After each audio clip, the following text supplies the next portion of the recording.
نقادوں کا کہنا ہے کہ جی پاکستان تحریک انصاف کی مقبولیت اپنی جگہ، لیکن اس کی حکمت عملی پارٹی کی راہ کو آسان بنانے کے بجائے مزید کٹھن بنا رہی ہے۔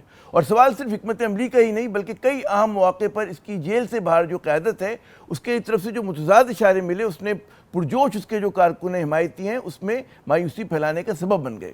اب جبکہ حکومت 2/3 اکثریت نہ ہونے کے باوجود بھی متنازع 26ویں آئینی ترمیمی بل کو منظور کروانے میں کامیاب ہو گئی ہے، تو کیا اس سے پاکستان تحریک انصاف کی مشکلات میں مزید اضافہ ہوگا؟ کیا پی ٹی آئی میں فارورڈ بلاک بننے کی جو قیاس آرائیاں ہیں اس میں کوئی صداقت ہے؟ اور کیا پی ٹی آئی ان اراکین کے خلاف کارروائی کرے گی جنہوں نے پارٹی لائن سے ہٹ کر ووٹ دیا، اور وہ بھی کہ جن پر شبہ ہے؟ سوال بے شمار، اور ہمارے ساتھ موجود ہیں پاکستان تحریک انصاف کے سینئر رہنما، سابق اسپیکر قومی اسمبلی محترم اسد قیصر صاحب۔ جناب اسد قیصر صاحب، بہت بہت شکریہ اپنا قیمتی وقت دینے کا۔ میں آج علی امین گنڈا پور صاحب کا بیان سن رہا تھا جس میں انہوں نے کہا جی ہم پورے ملک میں تحریک چلائیں گے اور فیصلہ کن تحریک چلائیں گے۔ ان کا یہ بھی کہنا تھا کہ صرف عمران خان صاحب کی منظوری کا انتظار ہے، اور انہوں نے یہ بھی کہا کہ تحریک اس وقت تک جاری رہے گی جب تک جو ہے ہم اس حکومت کو ہٹا نہیں دیتے۔ اچھا، کیا اس بیان کو سنجیدگی سے لینا چاہیے؟ اور کیا پی ٹی آئی میں کیپیسٹی ہے ایک تنظیمی قسم کی کہ اس طرح کی تحریک چلا سکے؟ جی بالکل۔ سب سے پہلے تو یہ ہے کہ بالکل ہماری 1-2 دن میں آپس میں میٹنگ ہو رہی ہے، تو ہم ایک پورا شیڈول بنائیں گے کہ ہم نے تحریک کیسے چلانی ہے اور کیا اس کے مراحل ہوں گے اور کیا طریقہ کار ہوگا، اور ہم جو ہماری ہسٹری ہے اس کو بھی تھوڑا دیکھیں گے، کہاں ہم سے غلطیاں ہوئیں اور کہاں ہم چاہتے ہیں کہ اس کو ٹھیک کریں۔ دیکھیے، ایک بات تو بالکل کلیئر ہے، ہم تو پولیٹیکل ورکر ہے، ہم ایک پولیٹیکل پارٹی ہے۔ ایک پولیٹیکل پارٹی جو ہے نا جدوجہد کر سکتی ہے، آواز اٹھا سکتی ہے، وہ ملیٹنٹ نہیں ہے۔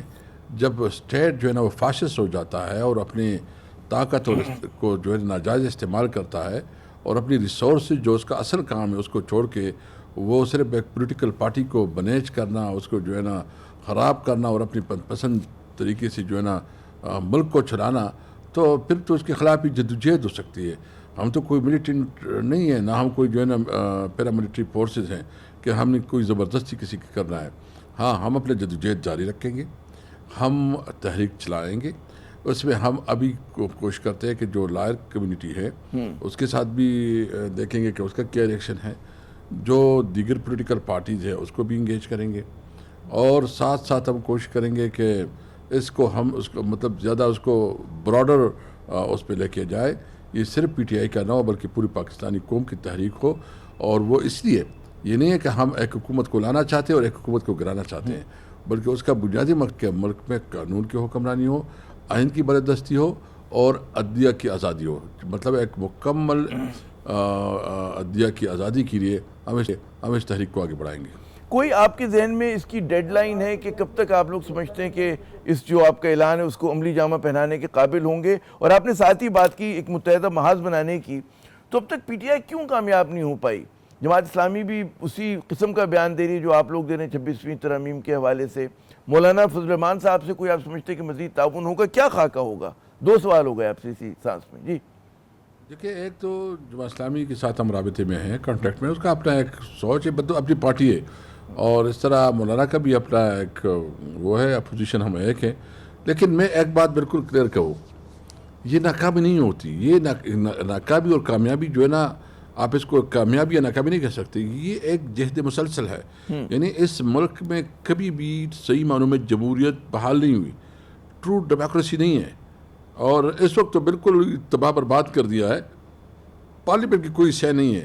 تو ہم کیا چاہتے ہیں؟ ہم چاہتے ہیں کہ ایک جدوجہد کے ذریعے، ایک اسٹرگل کے ذریعے ہم ایک پارلیمنٹ کو امپاور کریں۔ وہ پارلیمنٹ ہو جو صحیح معنوں میں عوام کی نمائندے ہو، اور اس کے پاس اختیار ہو کہ ملک چلانے کے لیے خارجہ پالیسی کیسے ہو، ملک کی داخلہ پالیسی کیسے ہو، ملک کے لیے انرجی کرائسس کا ہم کیسے حل کریں گے، یا ملک کی جو اس وقت ہمیں مختلف چیلنجز ہے یہاں انتہا پسندی کی، اس کی کیسے نکالے گا؟ وہ تب ہوگا جب صحیح معنوں میں عوام کے نمائندے ہو، جب لوگ اپنے دفتروں میں بیٹھ کے فیصلے کریں گے کہ اچھا اس خان صاحب کو، اس نواب صاحب کو، اس سردار صاحب کو ہم نے اسمبلی میں لانا ہے، اس کے پاس عوام کی سپورٹ ہے، حمایت ہے کہ نہیں، بس اس نے وہ ملک آگے نہیں بڑھ سکتا۔ ہم صحیح جمہوریت کے لیے اپنی جدوجہد کو آگے بڑھائیں گے انشاءاللہ۔ اچھا، میرے ذہن میں ایک سوال بڑے عرصے سے تھا، ہم دیکھتے ہیں کہ جب بھی احتجاجی تحریک ہوتی ہے تو جو آپ کا وہ کہتے ہیں نا ہربل دستے کا کردار علی امین گنڈا پور صاحب جو ہیں وہ ادا کر رہے ہوتے ہیں، وہ وزیر اعلیٰ بھی ہیں. کیا وجہ ہے؟ آپ نہیں سمجھتے کہ بار بار ان کو اس طرح سے استعمال کرنے سے تو آپ کی جو صوبائی حکومت ہے جو کہ بڑا سہارا بن سکتی ہے ان حالات میں، جبکہ پورے ملک میں بقول آپ کے کریک ڈاؤن ہو رہا ہے، کہ ان کو بچا کے رکھیں، ان سے میانہ روی کی سیاست کروائیں، اور وہ لوگ جو کہ اقتدار میں نہیں ہیں اور جو اس طرح کے عہدے نہیں رکھتے حکومتی، ان سے کام لیں. بار بار ان کو آگے کرنا، بعض لوگ کہتے ہیں جی گورنر رول لگ سکتا ہے، حکومت جا سکتی ہے. جی دیکھیں، سب سے پہلے تو بات یہ ہے کہ علی امین خان چیف منسٹر بھی ہے لیکن وہ صوبائی صدر بھی ہے، اس کے پاس 2 پوزیشنز ہیں. تو وہ جب نکلتا ہے تو بے شک چیف منسٹر کی حیثیت سے نکلتا ہے، لیکن پارٹی کی ہدایات کو وہ ایز اے صوبائی صدر بھی کرتا ہے. تو ابھی پارٹی ڈیسائیڈ کرے گی کہ وہ کیا کر سکتی ہے، لیکن ایک بات ایک انڈیویجول کے ساتھ جو ہے نا وہ آپ نہیں کر سکتے. اس وقت ہماری پولیٹیکل کمیٹی ہے اور پھر ہماری سی ہے، اس میں ہم پوری ڈیبیٹ ہو رہی ہے کہ یہ جو ڈیبیکل ہوا، یعنی جس طرح اس اسمبلی نے یہ قانون پاس کیا، اور مجھے افسوس اس بات کا ہے کہ میاں شہباز شریف کہتے ہیں کہ وہ 5 آزاد تھے. کیا وہ نہیں سمجھتا؟ کیا وہ بچہ ہے؟ کیا اس کو پتہ نہیں ہے کہ کس طرح جو ہے نا مینیج کیا اس کے لیے سارا فیصلہ؟ یعنی ایک آرگنائز طریقے سے ہمارے خلاف کمپین چلایا، عوام نے ہمیں مینڈیٹ دیا، ہم سے ہمارا نشان چھینا گیا، اس کے باوجود عوام نے مینڈیٹ دیا، اور جو مینڈیٹ دیا وہ بھی چھین لیا گیا. وہ بھی جو اس وقت ہمارے 2/3 میجارٹی تو ہماری آئی تھی، اس کے باوجود کہ ہمارے پاس نشان نہیں تھا. وہ کون نہیں جانتا؟ مجھے بتائیں، آپ سروے کریں، کون تک نہیں جانتا کہ کون کس کا نمائندہ ہے؟ لیکن یہ جو کر رہے ہیں، دیکھو میں سمجھتا ہوں کہ حکومت کی جو ہے نا کوئی سمجھ بوجھ نہیں ہے. اس وقت ہمارے صوبے میں انتہائی خطرناک صورتحال ہے، بلوچستان میں صورتحال ہے، ایون سندھ میں بھی اس قسم کے جذبات ابھر رہے ہیں. اگر آپ ایک لیڈر ہے جو پوری پاکستان کی یکجہتی کی علامت ہے، جس کے خیبر پختونخوا پشتونوں میں بہت بڑا سپورٹ ہے، جس کے پنجابیوں کے اندر بہت بڑا سپورٹ ہے، جس کے کراچی کے مہاجر اور سندھی کے اندر بہت بڑا سپورٹ ہے، جس کے گلگت بلتستان اور کشمیریوں کے اندر بہت بڑا سپورٹ ہے، جو پوری وحدت کی علامت ہے، آپ اس کو کمزور کر کے نیشنلسٹ پارٹیوں کو جو کہ ملک کو تقسیم کرنے کے در پہ اس کو سپورٹ کرنا چاہتے ہیں. یعنی آپ کی اپنی انا، اپنی ایگو، اپنی پالیٹکس کو جو ہے نا آپ براتر رکھتے ہیں، آپ پاکستان کی نہیں سوچتے.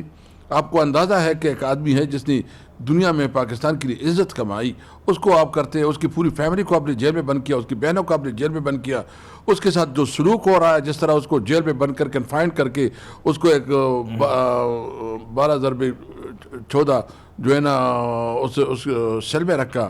وہ بنیادی جو جیل کے جو مینول ہے، جو جیل کی رولز ہے، اس سے بھی آپ نے اس کو محروم رکھا. اور پھر آپ سمجھتے ہیں کہ ملک آگے بڑھے گا؟ نہیں بڑھے گا بھائی جان. میں سمجھتا ہوں کہ یہ جو حکمران ہے، جو اصل حکمران ہے، اس کو سوچنا پڑے گا کہ کیا وہ اس ملک کے ساتھ دشمنی کر رہے ہیں یا اس ملک کے ساتھ وفاداری کر رہے ہیں. وفاداری کا تقاضا ہے کہ عوام کو کھلا چھوڑو. جب ملک میں گٹھن ہوتا ہے، جب ملک میں گٹھن ہوتا ہے، آپس میں جو ہے نا کہ چتانی ہوتی ہے، جب آزادی رائے پہ جو پابندی ہوتی ہے، جب آپ جو ہے ہر چیز میں مینیپولیٹ کرتے ہیں، تو وہ سوسائٹی آگے نہیں بڑھ سکتی. اس لیے ضرورت اس بات کی ہے کہ قانون کی حکمرانی پہ توجہ دے، جو جس کا پوزیشن ہے، جو قانون میں اس کا رول ہے، اس کی حد تک اپنے آپ کو محدود رکھے. جی اسد صاحب، میں خطر کلامی میں نے یوں کی کہ چھوٹا سا وزین وقفے کے بعد جب آئیں گے، بہت سارے اہم سوال انہوں نے بھی تذکرہ کیا تھا منرف اراکین کا. ہم دیکھتے ہیں کہ بی این پی نے ان کے خلاف اپنے اراکین سے جو ہے استعفیٰ طلب کر لیا، اور ایک صاحب نے دے بھی دی، ایک سینیٹر نے. پی ٹی آئی کا کیا ارادہ ہے؟ ہم بات کرتے ہیں وقفے کے بعد.